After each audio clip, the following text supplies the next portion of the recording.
नमस्कार दोस्तों, स्वागत है आपका बालाजी हिंदी क्लास में। तो प्यारे दोस्तों, इस क्लास में हम भौतिक विज्ञान का प्रैक्टिस सेट लेकर आया हूँ, जो कि आपके आने वाले एग्जाम में अहम रोल अदा करेगा। और ये प्रैक्टिस सेट बहुत ही इम्पॉर्टेंट है, क्योंकि ये विभिन्न एग्जामों में आए ये सारे क्वेश्चंस आपको मिलेंगे इसमें। तो चलिए प्रारंभ करते हैं। पहला क्वेश्चन है, इसके पहले बहुत सारे प्रैक्टिस सेट मैं आपको दे चुका हूँ। अगर आप लोग ना देखें तो प्लेलिस्ट में जाकर के देख सकते हैं, और टॉपिक वाइज प्रैक्टिस पड़े हुए हैं। तो चलिए पहला क्वेश्चन है, निम्नलिखित में से कौन सा पदार्थ बिजली का कुचालक है परंतु ताप का सुचालक है? तो बिजली का कुचालक परंतु ताप का सुचालक कौन सा है दोस्तों? एस्बेस्टस, सेलुलाइड या पनस्मेक या अवरक? तो दोस्तों ये आपका अवरक है। अवरक जो है बिजली का कुचालक है परंतु ताप का सुचालक है। यह बिजली का कुचालक परंतु ताप का सुचालक है, क्योंकि इसका उपयोग मुख्यतः विद्युत उद्योगों में किया जाता है, क्योंकि इसमें विद्युत रोधक क्षमता अधिक होती है। इसलिए ऑप्शन नंबर आपका ए डी दोस्तों सही हो जाएगा। चलिए अगला क्वेश्चन देखते हैं। कौन सी धातु ताप का अच्छा सुचालक है? वही क्वेश्चन घुमा के दिया गया है आपको। तो ये आपका क्या हो जाएगा दोस्तों? अवरक हो जाएगा। ऑप्शन नंबर बी सही हो जाएगा। अगला है, इनमें से कौन सा विद्युत का सर्वोत्तम चालक है दोस्तों? बताइए। साधारण जल, उबलता हुआ जल या समुद्री जल या आश्वित जल? दोस्तों बताइए। तो विद्युत का सर्वोत्तम चालक जो होता है वो दोस्तों उबलता हुआ जल होता है, जो कि ऑप्शन नंबर बी दोस्तों सही हो जाएगा। चलिए अगला देखते हैं। कार्बन का वह अपरूप जो विद्युत व उष्मा का सुचालक है परंतु उत्तम लुब्रिकैंट है? बताइए। चारकोल, ग्रेफाइट, हीरा और लैंप ब्लैक? बताइए क्या है? तो ये दोस्तों आपका हो जाएगा ऑप्शन नंबर आपका बी सही हो जाएगा, ग्रेफाइट। ग्रेफाइट जो विद्युत व उष्मा का सुचालक है तथा उत्तम लुब्रिकैंट है। कौन? ग्रेफाइट है। क्योंकि इसके अलावा हीरा और ग्रेफाइट कार्बन के भी अपर रूप हैं, क्योंकि ग्रेफाइट विद्युत व उष्मा का सुचालक एवं उत्तम लुब्रिकेंट है। और ग्रेफाइट का उपयोग शुष्क सेलों में और विद्युत अपघटन क्रिया में इलेक्ट्रोड के रूप में दोस्तों किया जाता है। तो ऑप्शन नंबर बी दोस्तों आपका सही हो जाएगा। चलिए अगला, एक नाभिक में प्रोटॉन और न्यूट्रॉन को बांधने वाले बल को क्या कहते हैं? विद्युत चुंबकीय बल, दुर्बल नाभिकीय बल या गुरुत्वाकर्षण बल या प्रबल नाभिकीय बल? बताइए।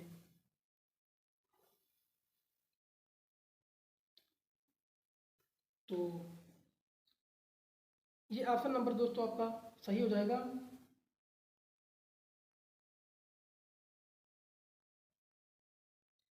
गेस करिए क्या सही हो जाएगा।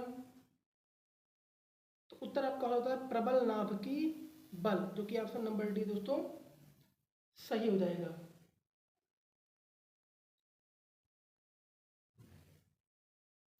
क्योंकि परमाणु के नाभिक में स्थित जो आपके प्रोटॉन और न्यूट्रॉन को बांधने वाले बल को प्रबल नाभिकीय बल कहते हैं, और प्रबल नाभिकीय बल सभी मूल बलों में प्रबल होता है। तो ऑप्शन नंबर डी दोस्तों सही हो जाएगा।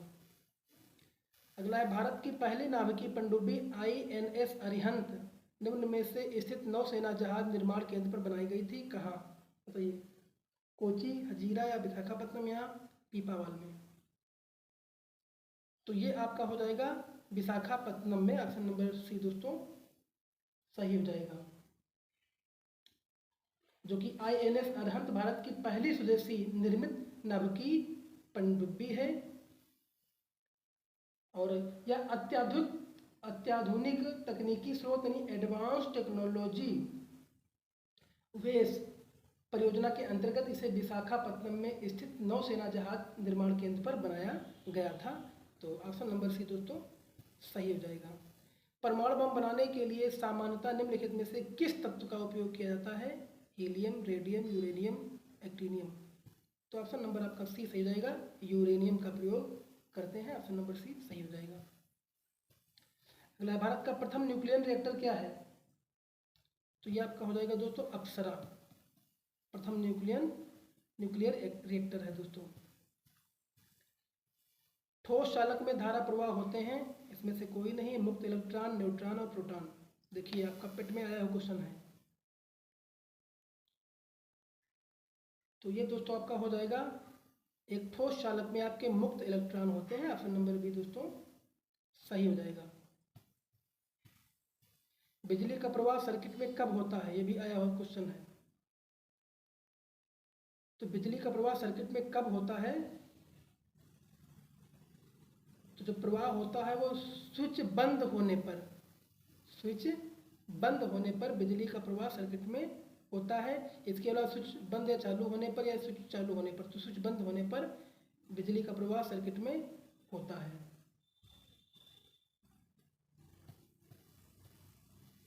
फ्यूज एक विद्युत परिपथ इलेक्ट्रिक सर्किट की सुरक्षा निम्नलिखित में से किससे करता है? किससे करता है? तो ऑप्शन नंबर आपका क्या सही हो जाएगा दोस्तों? अतिभारण में ऊर्जा के एक रूप का दूसरे में परिवर्तन, धारा परिवहन, धारा उत्प्रेषण। तो आपका हो जाएगा अतिभारण। ऑप्शन नंबर ए दोस्तों सही हो जाएगा। अगला है परिवर्तन ट्रांसफार्मर किस सिद्धांत पर कार्य करता है? तो आपका जो ट्रांसफार्मर है ये पारस्परिक प्रेरण तथा विद्युत चुंबकीय प्रेरण के सिद्धांत पर कार्य करता है। और ट्रांसफार्मर का मुख्य उपयोग निम्न विभव की प्रत्यावर्ती धारा को उच्च विभव की प्रत्यावर्ती धारा में, उच्च विभव की प्रत्यावर्ती धारा को निम्न विभव की प्रत्यावर्ती धारा में बदलने हेतु किया जाता है।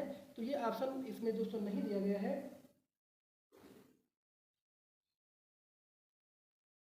तो विद्युत चुंबकीय प्रेरण, देखिए विद्युत चुंबकीय प्रेरण दिया गया है दोस्तों, ये इस पे कार्य करता है। ऑप्शन नंबर सी दोस्तों सही हो जाएगा। चलिए अगला है, एक निम्न में से एक निष्क्रिय टर्मिनल का विद्युत घटक है जो सर्किट परिपथ तत्व के रूप में विद्युत प्रतिरोध लागू करता है।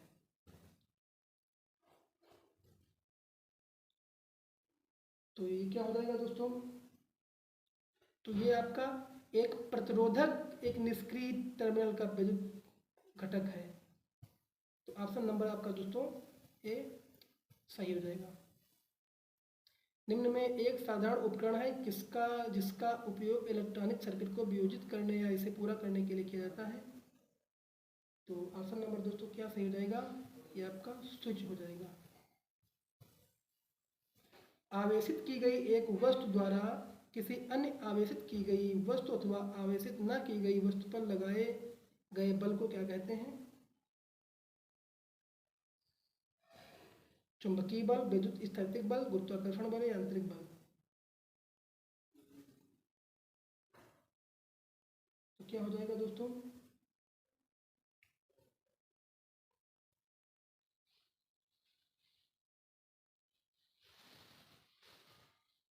तो ये हो जाएगा आपका विद्युत स्थैतिक बल। ऑप्शन नंबर बी दोस्तों सही हो जाएगा।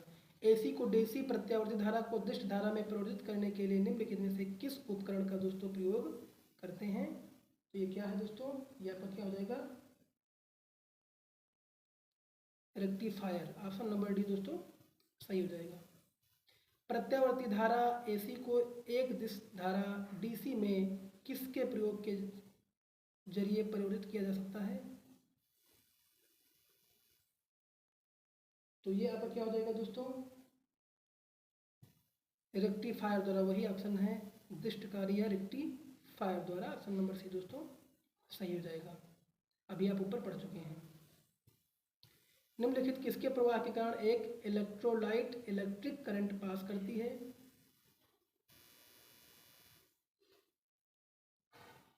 तो ये क्या हो जाएगा दोस्तों? ये आपका धनात्मक और ऋणात्मक आयन। ऑप्शन नंबर बी दोस्तों सही हो जाएगा। चालक के माध्यम से प्रवाहित धारा होती है, क्या होती है? विभवांतर के प्रतिशत अनुपातिक। ऑप्शन नंबर ए सही हो जाएगा। रेडियो तरंग का वेग कितना होता है?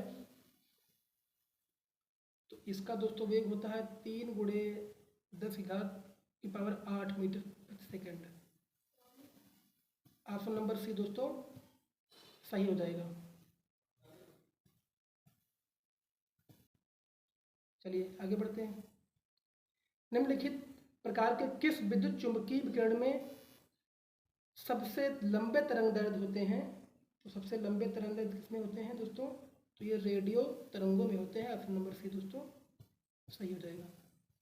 एफएम प्रसारण बैंड के बीच होता है, क्या होता है? वीएचएफ रेंज, यूएचएफ रेंज या एचएफ रेंज या उपयुक्त सभी?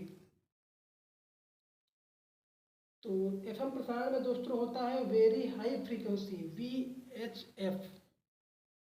ऑप्शन नंबर दोस्तों आपका ए सही हो जाएगा।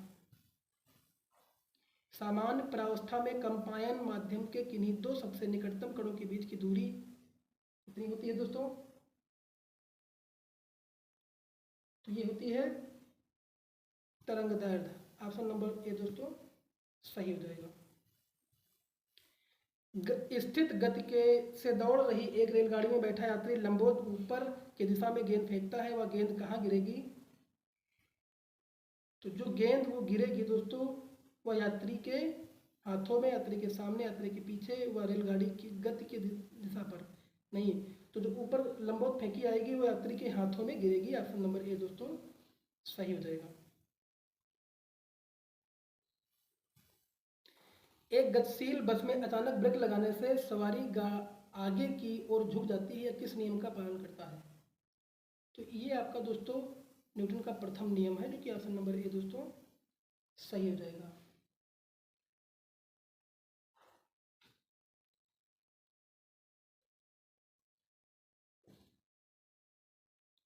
जैसे कि आप न्यूटन का प्रथम नियम क्या होता है? यदि कोई वस्तु विराम अवस्था में है तो वह विराम अवस्था में ही रहेगी, अर्थात बाह्य बल लगाकर ही वस्तु के वर्तमान अवस्था में परिवर्तन किया जा सकता है। इसे न्यूटन का प्रथम नियम दोस्तों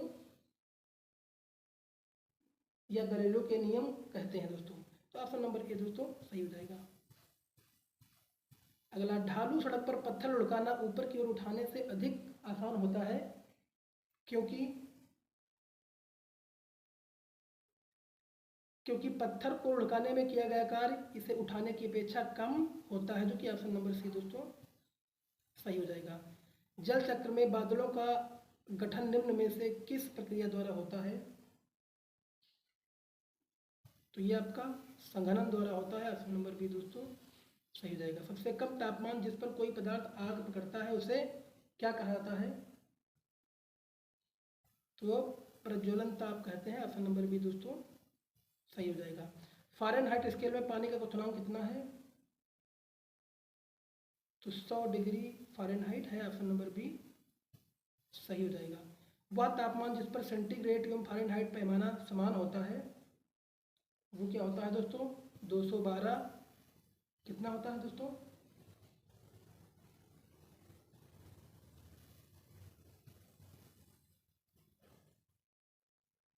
ये देखिए, फ़ारेनहाइट स्केल में पानी का क्वथनांक कितना दोस्तों होता है? सॉरी, ये फ़ारेनहाइट स्केल में पानी का क्वथनांक कितना होता है दोस्तों? ये दोस्तों आपका होता है 212 डिग्री फ़ारेनहाइट। ये गलत हो जाएगा। ऑप्शन नंबर सी दोस्तों सही हो जाएगा, क्योंकि फ़ारेनहाइट स्केल में पानी का क्वथनांक कितना ही होता है। और दूसरा क्वेश्चन ये, वह तापमान जिस पर सेंटीग्रेड एवं फ़ारेनहाइट पैमाना समान होता है दोस्तों वो क्या है? तो ये दोस्तों आपका हो जाएगा -40 डिग्री सेंटीग्रेड। बर्फ की गुप्त उष्मा क्या है? तो ये दोस्तों आपका हो जाएगा 80 केल्विन दोस्तों। ऑप्शन नंबर बी दोस्तों सही हो जाएगा। बर्फ को नमक को बर्फ के साथ मिलाने से हिमांक क्या कर सकता है दोस्तों? ये हिमांक दोस्तों घटता है। ऑप्शन नंबर ए दोस्तों सही हो जाएगा। दो कांच के गिलास एक दूसरे से एक के अंदर दूसरा चिपक जाते हैं, उन्हें कैसे अलग किया जा सकता है? बाहरी गिलास को गर्म पानी में डालकर। ऑप्शन नंबर ए दोस्तों सही हो जाएगा। तो अगर दोस्तों वीडियो अच्छा लगा हो तो लाइक करिए, कमेंट करिए, चैनल को सब्सक्राइब कर लीजिए। और इसके पहले भी पार्ट दे चुका हूँ, अगर आप लोग ना देखे हो तो प्लेलिस्ट में जाकर के देख सकते हैं। धन्यवाद।